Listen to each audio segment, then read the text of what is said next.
मुझे जितनी आवश्यकता उस चीज मुझे प्राप्त हो जाती है। आपका गुरु भी उसी रास्ते में चल रहा है। मैंने कभी धन बल के माध्यम से कोई कार्य को मैंने नहीं किया। 2500 साल से मुझसे जुड़े हुए आज भी जानते हैं कि मेरे किसी बैंक अकाउंट में 10,000 रुपए भी जमा नहीं मिलेगा। मैं कर्ज लेकर भी समाज कल्याण करने के लिए सतत आगे बढ़ता चला जाता हूं। मुझे जब जितनी जहां जरूरत होती प्रकट सत्ता से प्राप्त हो जाता है, मां की कृपा से प्राप्त हो जाता है। क्योंकि मैं जानता हूं मेरा कार्य है सिर्फ जो मैं जिस मार्ग में हूं, ऋषित्व के मार्ग में हूं, मेरा कार्य है केवल जन कल्याणकारी कार्य में अपनी ऊर्जा को प्रवाहित करते रहना। और ऊर्जा प्रवाहित करने के लिए कोई धन की जरूरत नहीं है। जितना आ गया तो ठीक है, नहीं आया तो ठीक है। हमारी सामर्थ्य भौतिकतावाद से जुड़ी नहीं है, हमारी सामर्थ्य शक्ति चेतना से जुड़ी हुई है। उसी तरह यदि आप सभी लोग अपनी सामर्थ्य को पहचानने लगे, अपने आप को जानने लगे, तो बहुत कुछ सुधार हो सकता है। यति बेला हामीसँग भगवती मानव कल्याण संगठनका उपाध्यक्ष रामप्रसाद श्रेष्ठजी हुनुहुन्छ। करिब 2 दशक लामो उहाँको योगीराज श्री शक्तिपुत्रजी महाराजसँगको यो यात्रामा उहाँको अनुभवको बारेमा हामी बुझ्ने प्रयास गर्नेछौँ। यहाँलाई स्वागत छ।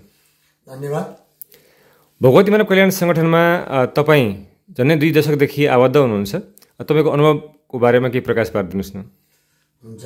म यो पहिलेदेखि अध्यात्ममा विश्वास गर्ने व्यक्ति, अनि जब यसो पूजा कोठामा यसो ध्यान गरेर यसो बस्दा, पूजा सकेर यसो आँखा यसो एकछिन चिम्लेर ध्यान गरेर बस्दा हेर्दाखेरि त्यो पहाड, त्यो खोला, अनि त्यो गुरुदेव चाहिँ एकदम पुरा ध्यान तपस्या साधना गरेको देखिरहने हरेक दिन। फेरि एक दिन मात्रै होइन त, कुनै सपना जस्तो हुन्थ्यो होला।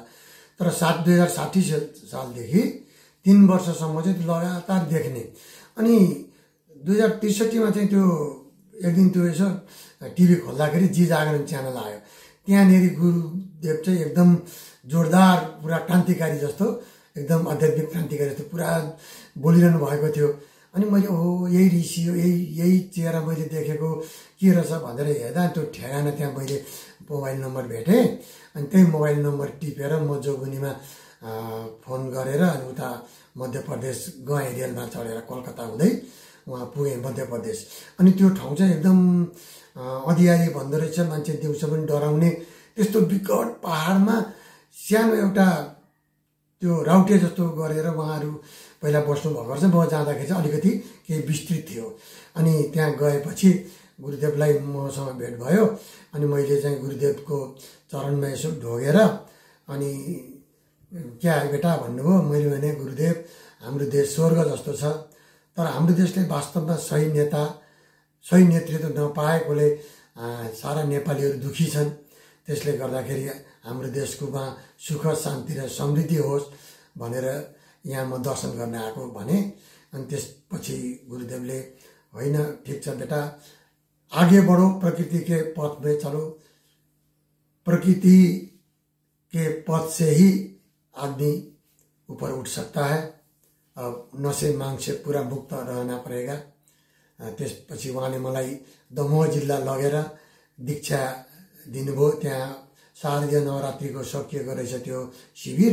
अनि मलाई दमोह जिल्ला जानु भन्नुभयो। अनि त्यहाँ गएर अनि त्यतिकै त्यो शिविरमा मैले 2007 इस्वीसम्म अथवा 2064 यो मङ्सिर महिनामा मैले दीक्षा लिएर आज 18-19 वर्ष लगभग मेरो यो यात्रामा बितेको छ।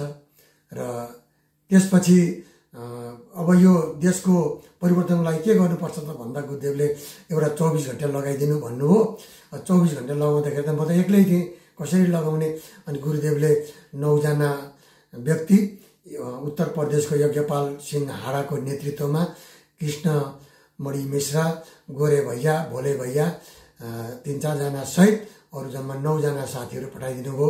र म 1 जना सहित विश्व विराटेश्वरी वैष्णवी दुर्गा मन्दिर विराटनगर 12 मा 24 घण्टे अखण्ड श्री दुर्गा चालिसा गरेपछि काठमाडौँबाट पनि यो यात्रा सुरु भयो। यसरी हाम्रो देशमा भगवती मानव कल्याण संगठनको एक ऋषिको कृपाबाट यात्रा सुरु भएको हो। त्यसरी हामीले यो संगठनमा लागेर आजसम्म धेरै व्यक्तिलाई नशामुक्त, मांसाहारमुक्त, चरित्रवान जीवन जिउँदै राष्ट्र रक्षा, धर्म रक्षा र मानवताको सेवाका लागि हामी लागिरहेका छौँ। अर्को प्रसङ्ग, शक्तिपुत्रजी महाराजसँग चाहिँ तपाईँले नेपालमा बसेर उहाँसँग प्रत्यक्ष टेलिफोनमा पनि कुराकानी गरेको प्रसङ्ग समेत सुनेको थिएँ, बताइदिनुहोस् न। त्यो चाहिँ गुरुदेवले 24 घन्टे 40 साल लगाइसकेपछि हाम्रो भोले भैयाले भन्नुभयो ल अब गुरुवरसँग फेरि आशीर्वाद लिनुपर्छ टेलिफोन गरौँ है भन्नुभयो अनि मलाई पनि लिएर जानुभयो अनि यहीँबाट त्यतिखेर एसटिडी आइटी टेलिफोन सेवा यो मोबाइलसम्म फोन त थिएन त्यसले गर्दाखेरि अनि एसटिडी आइटी फोन नम्बर उहाँ तल विराटनगर मिल्सेरियामा गएर गऱ्यौँ अनि त्यसपछि गुरुघरले फोन उठाएर भन्नुभयो गुरुदेव हामीले 24 घन्टा सक्यौँ भनेर भन्दा अच्छा बेटा मेरा पूर्ण आशीर्वाद है बहुत तन मन से किया मेरा पूर्ण आशीर्वाद माँ जगदम्बा की कृपा सहित मेरा भी पूर्ण आशीर्वाद है भनेर फोनमै भन्नुभयो त्यतिखेर फोनमा कुरा गर्न पाइन्थ्यो ऋषिसँग हस् यहाँले समय र संवादको लागि धेरै धेरै धन्यवाद धन्यवाद